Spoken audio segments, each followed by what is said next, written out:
Robin made the point at the full-time whistle. It's a funny old night, really. Not a single attempt on target from FC Copenhagen, but you wouldn't have sort of thought that when you were watching the game. It felt far more even than that. No, they played great. They really did. I mean, we kept raving about Falk because Robin did a run on him before the game. But every time he touched the ball, he did something really creative.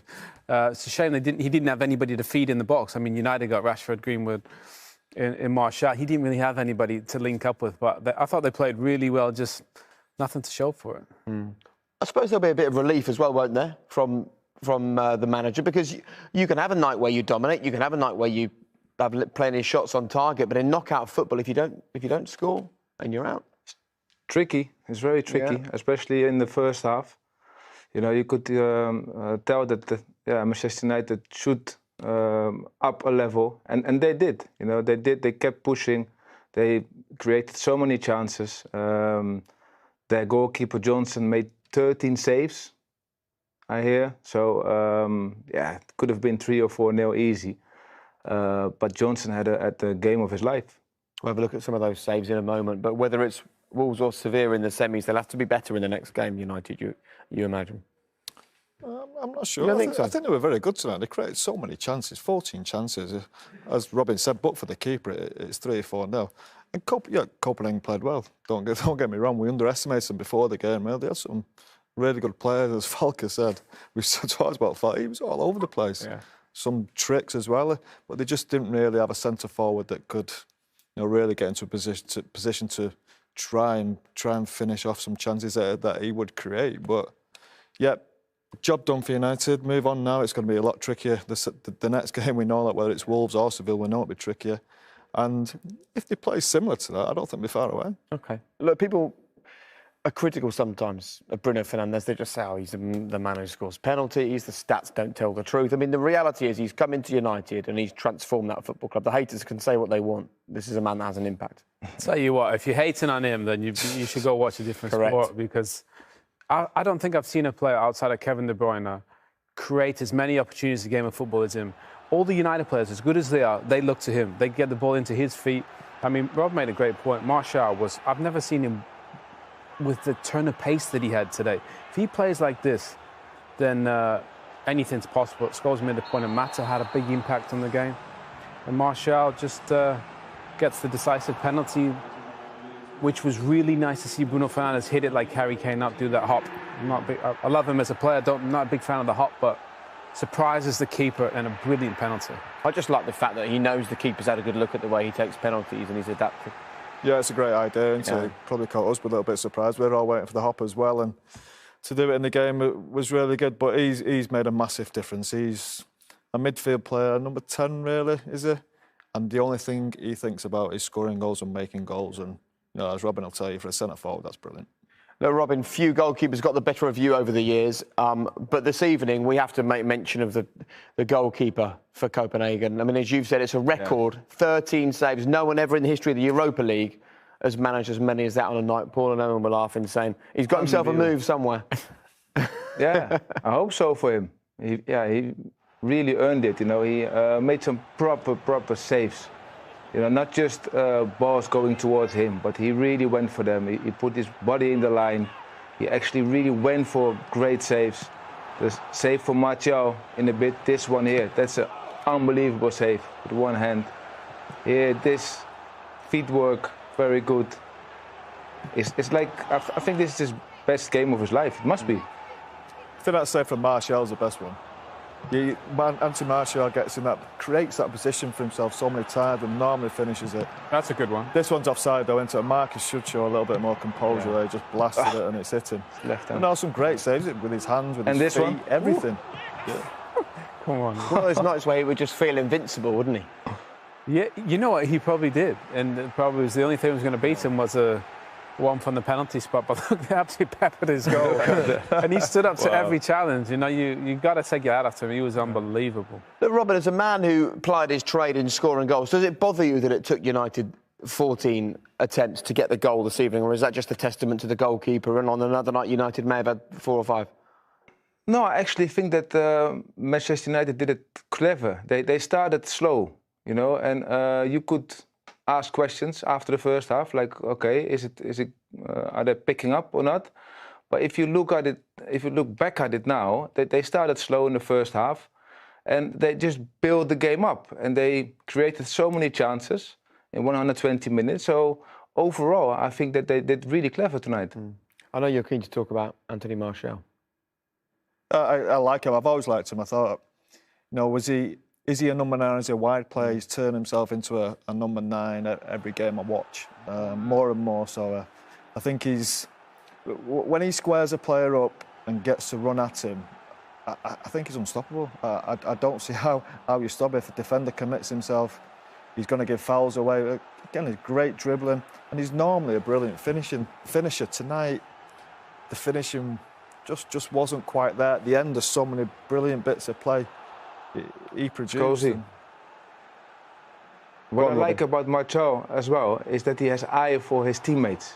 You know, he's not only playing for himself. You know, he knows when to attack and go for it himself. But he always has an eye for his teammates, and that's what makes him, in my opinion, sets him apart from the very good players. That's why I think that he's a world-class player, because he has it all. He can provide, he can give assists, he dribbles, he's fast, but he always has a very good awareness of what is happening around him. Yes, but sorry, I just think he's only started showing that lately. That's why I always wondered, is he a wide player as a number 9? But I think now he's brought the all-round game to him, and he's got everything. He can beat him and he can score goals.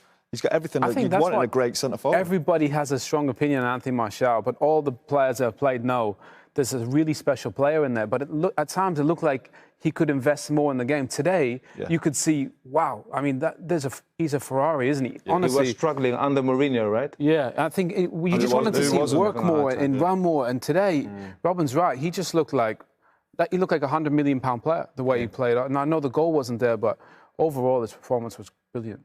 OK, right, we're going to take a quick break. When we come back, we're going to hear from Ole Gunnar Solskjaer. We also show you the action from what happened in the Inter game as well. They're the other team who's made it through to the semi-final tonight. He wasn't happy. Indeed, for Manchester United, they're into the semi-finals, and a good night as well for Juan Mata. He came on, he helped change the game, and then he spoke to Reshmin.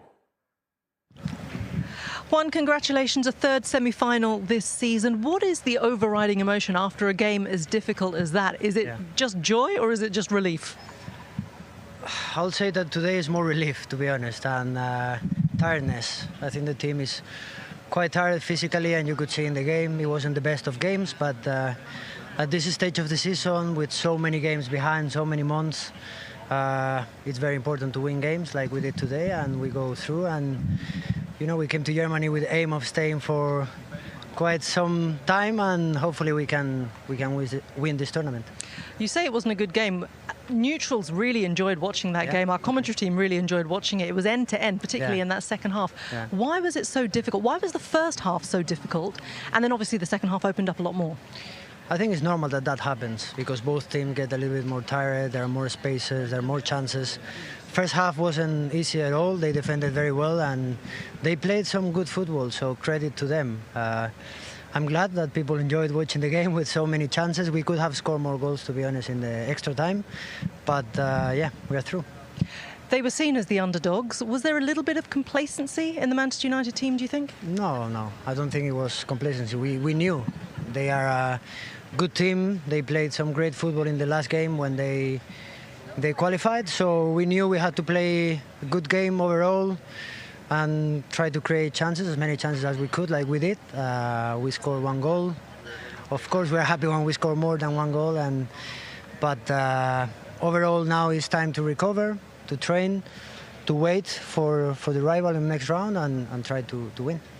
Few raised eyebrows in the studio when Greenwood got hooked for Mata, but it turned out to be the right decision because he brought some real class onto the field, didn't he? It did, yeah, and especially in tight games like that where it might just take 1 chance or 1 goal. He's very creative in that way. He's got a lovely left foot. He sees passes, and he didn't create many chances, but what he did do was very good, and he brought that little bit of quality United needed. Tell you what, Reshman's busy. Straight away, she's got hold of Ole Gunnar Solskjaer. Let's go straight back to Cologne.